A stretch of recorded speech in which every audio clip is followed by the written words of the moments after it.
राज्य मंत्रिमंडल ने शिक्षण संस्थाओं को अनलॉक करने का लिया निर्णय। कोरोना गाइडलाइन का पालन करते हुए लगेंगी कक्षाएं।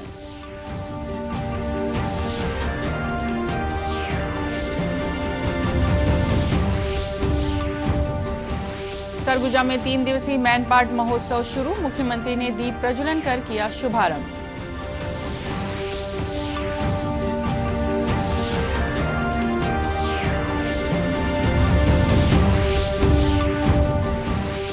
बस्तर में लाभदायी खेती को प्रोत्साहन देने चिराग परियोजना। राज्य सरकार ने केंद्र और विश्व बैंक के साथ किया त्रिपक्षीय करार।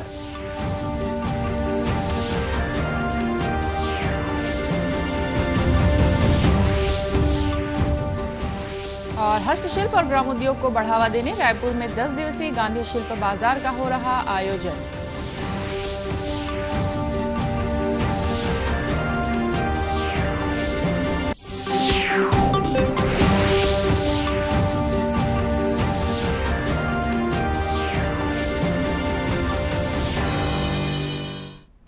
नमस्कार, आप देख रहे हैं दूरदर्शन समाचार। मैं हूं रेहाना। अब समाचार विस्तार से। राज्य मंत्रिमंडल ने कोरोना काल के बाद स्कूलों को अनलॉक करने की प्रक्रिया शुरू करने का महत्वपूर्ण निर्णय लिया है। रायपुर में आज बैठक के बाद मीडिया को मंत्रिमंडल के निर्णयों की जानकारी देते हुए संसदीय कार्य मंत्री रविंद्र चौबे ने यह जानकारी दी। उन्होंने बताया कि 15 फरवरी से 9वीं से 12वीं तक की कक्षाएं लगेंगी, लेकिन पहली प्राथमिकता बोर्ड कक्षाओं की होगी। वहीं 9वीं और 11वीं में भी नया पाठ्यक्रम होने के कारण जरूरत पड़ने पर इनके लिए भी विशेष कक्षाएं लगाई जाएंगी। हालांकि इस दौरान कोरोना गाइडलाइन का पालन अनिवार्य होगा। श्री चौबे ने बताया कि बस्तर के लिए विशेष बल के गठन का भी फैसला किया गया है, जिसमें जिले के कैडर के हिसाब से भर्ती की जाएगी। उन्होंने बताया कि भर्ती प्रक्रिया में स्थानीय लोगों को प्राथमिकता दी जाएगी।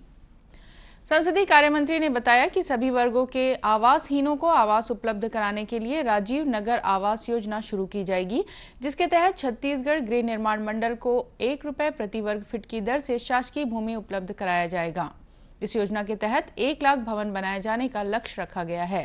श्री चौबे ने कहा कि गोधन न्याय योजना के तहत गोठान समिति और स्व सहायता समूहों को भी लाभांश देने का निर्णय लिया गया है। उन्होंने बताया कि बैठक में नवा रायपुर में निवेश, रोजगार और बसाहट को प्रोत्साहित करने के लिए रियायत को मंजूरी दी गई है।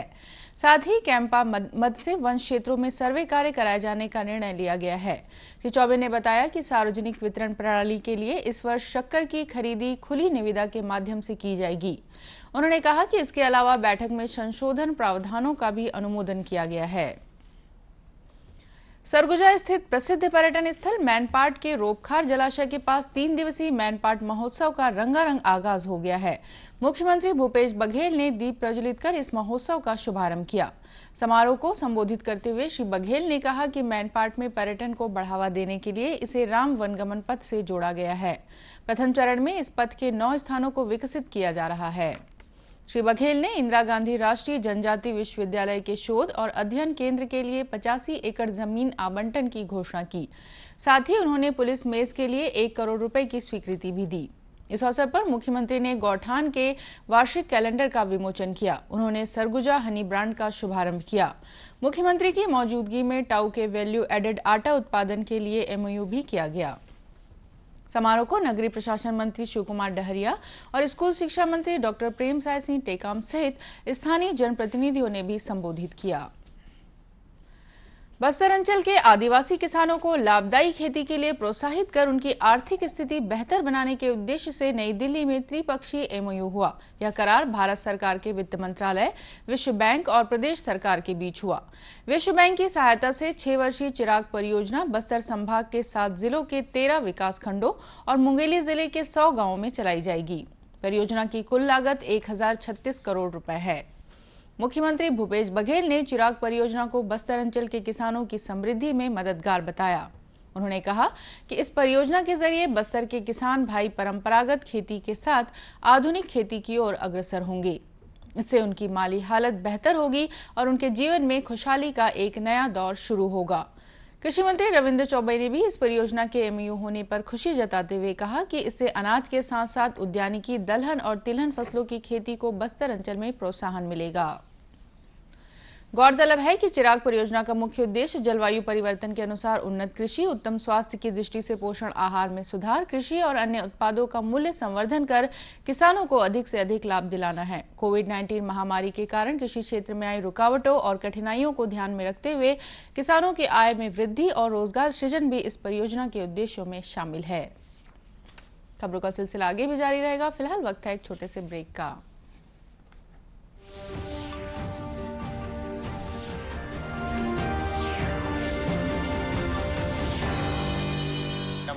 लग रहा है 3 महीने में पैसे डबल। वाह, फास्ट और हाई रिटर्न्स भी। क्या स्कीम है? कल तो नहीं थी यहाँ। और कल होगा भी नहीं। तूने कभी 5 ओवर में डबल सेंचुरी मारी है? ऐसे स्कीम के बहकावे में आके हम धोखा खा सकते हैं। और आरबीआई कहता है अपना पैसा सुरक्षित रखो और समझदारी से निवेश करो। अगर ज्यादा रिटर्न के पीछे भागोगे तो रिस्क भी उतना ही उठाओगे। और फास्ट रिटर्न से बच के, और फास्ट बॉलिंग से भी। आरबीआई कहता है जानकार बनिए, सतर्क रहिए।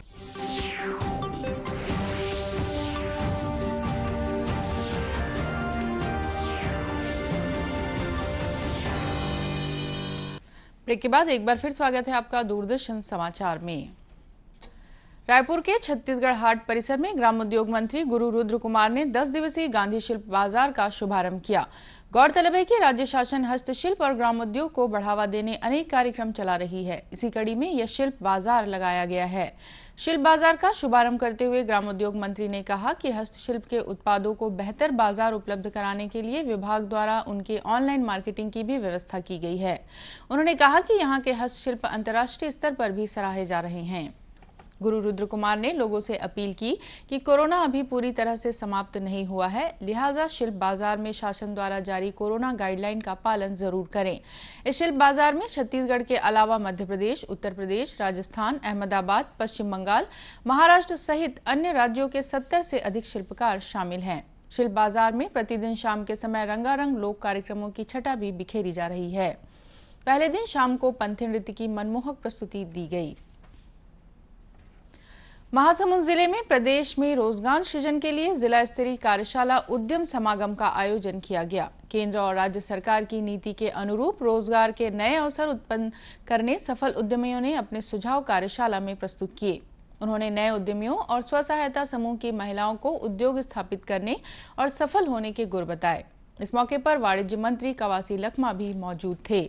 उद्यम समागम के बारे में बताते हुए वाणिज्य विभाग के संयुक्त संचालक संजय सिन्हा ने बताया कि शासन की नीतियों का फायदा लेते हुए लोगों को उद्यम स्थापित करने के लिए प्रोत्साहित करना और रोजगार के अवसर बढ़ाना इस कार्यशाला का उद्देश्य है। या उद्योगों का समागम, तो हम इसमें ऐसे उद्यमियों को समागम करना चाहते हैं कि जो अपना भविष्य में उद्योग स्थापित करें और रोजगार की वृद्धि करें। साथ ही हम ऐसे उद्यमियों को भी इसमें निर्माण करना चाहते हैं जो कि हमारी योजनाओं का लाभ उठाएं, भविष्य में पूंजी निवेश करें और रोजगार की वृद्धि करें। कार्यशाला में शामिल होने आए एक सफल उद्यमी विकास अग्रवाल ने लोगों से अपील की कि वे शासन की योजनाओं का लाभ लेकर उद्योग की शुरुआत करें। मैं सलाह देता हूँ छोटे उद्योग को है ना, छोटा छोटा इन्वेस्टमेंट कीजिए। जैसे कि एमएसएमई में 2 लाख तक बिना कोई मॉर्गेज में लोन मिलता है, वो लेके धीरे धीरे बढ़ाए। फिर नया प्रोजेक्ट रिपोर्ट देख करते हाँ हम लोग 2 करोड़ में 2 लाख में रुपए लिए थे, 2 करोड़ तो कल पहुँच गया, हमको और सुविधा दिया जाए। बहुत सारे सुविधा दिया गया है, इसमें लेना चाहिए उनको। और इसके लिए ना अपना जो जिला स्तरीय जो उद्योग विभाग है ना, बहुत सारा सहायता दे रहे हैं, उसको लाभान्वित होना चाहिए। गौरतलब है कि जिले में 305 सूक्ष्म उद्योग, 564 लघु उद्योग, 4 मध्यम उद्योग, 2 वृहद उद्योग, 285 राइस मिल, 80 स्टोन कटिंग और पॉलिशिंग उद्योग स्थापित हैं। ऐसे ही एक सफल उद्यमी हैं कबीरधाम जिले के अंशुल खनूजा। इन्होंने केंद्र सरकार की प्रधानमंत्री रोजगार सृजन कार्यक्रम के तहत ऋण लेकर फ्लाई ऐश की ईंट बनाने का उद्योग लगाया है और आज सफलतापूर्वक इस क्षेत्र में अपनी पहचान बना चुके हैं। इस युवा द्वारा स्थापित उद्यम ने न सिर्फ इन्हें आर्थिक रूप से सक्षम बनाया बल्कि अनेक लोगों के लिए रोजगार के अवसर भी उत्पन्न किए। अंशुल के उद्योग में आसपास के कई ग्रामीण काम करते हैं और अपना परिवार चला रहे हैं। अंशुल का कहना है कि इस योजना ने न सिर्फ उन्हें स्थिरता प्रदान की बल्कि योजना से मिले अनुदान में उद्योग संचालन में सफल भी बनाया। मैंने पीएमईजीपी योजना के तहत मैंने केंद्र सरकार की जो योजना है उसके तहत मैंने अनुदान प्राप्त किया है और मैंने फ्लाई ऐश ब्रिक का उद्योग लगाया है। और इस उद्योग के माध्यम से मैंने अपने आप को, अपने परिवार को आर्थिक सुरक्षा दी और जिसका लाभ मुझे बहुत ही मिला।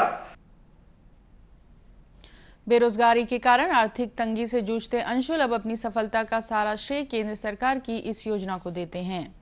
गौरतलब है कि सूक्ष्म लघु और मध्यम उद्योग मंत्रालय के द्वारा संचालित इस कार्यक्रम के तहत बेरोजगार युवाओं को सूक्ष्म लघु और मध्यम स्तर के उद्योग की स्थापना के लिए अनुदान सहित ऋण उपलब्ध कराया जाता है।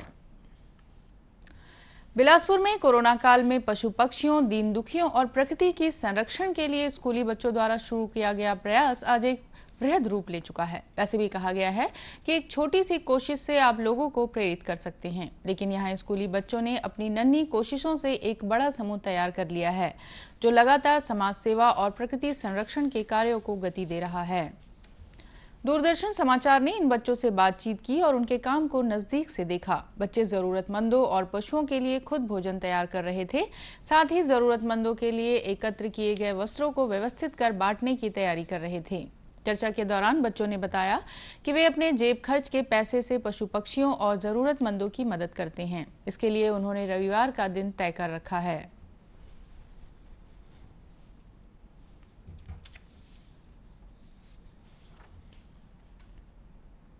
मैंने सोचा कि लॉकडाउन में जब देखा कि लोग गरीब लोगों को देखा कि सब बैठे रहते हैं, ना खाना पीना नहीं मिल पाया था, लॉकडाउन लगा हुआ था, तो मैंने सोचा कि कुछ फाउंडेशन चालू किया जाए, इनके लिए कुछ किया जाए। तो मैंने अपने फ्रेंड्स से बात की कि चलो ऐसा कुछ करते हैं बोल के, तो इन लोग भी इंटरेस्टेड थे।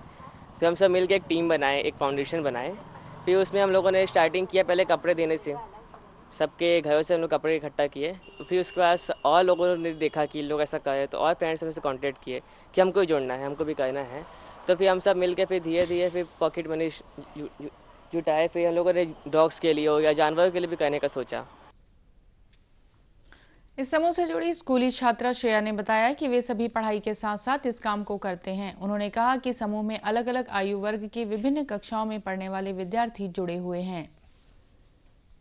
हम सब यहाँ पे जितने लोग हैं सब अलग अलग ग्रुप एज के हैं। कोई 16 है, कोई 17 है, कोई 18 है।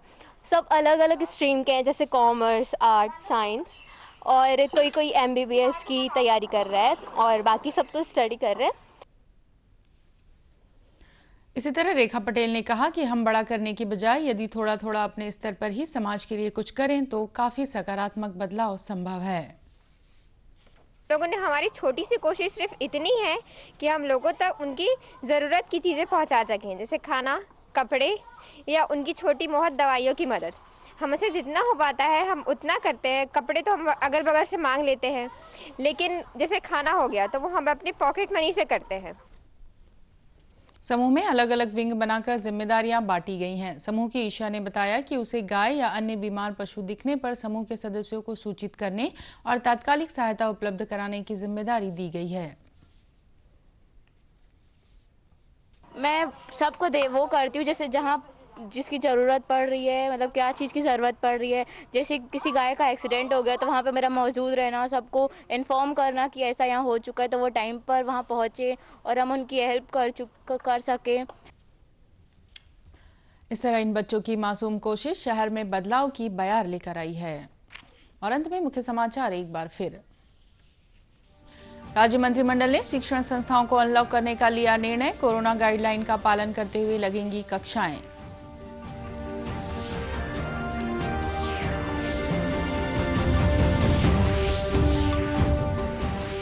सरगुजा में 3 दिवसीय मैनपाट महोत्सव शुरू। मुख्यमंत्री ने दीप प्रज्वलन कर किया शुभारंभ।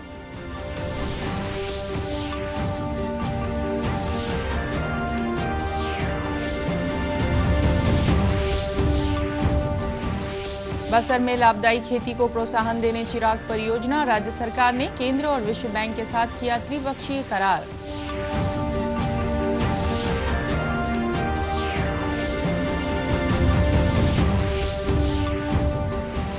और हस्तशिल्प और ग्रामोद्योग को बढ़ावा देने रायपुर में 10 दिवसीय गांधी शिल्प बाजार का हो रहा आयोजन।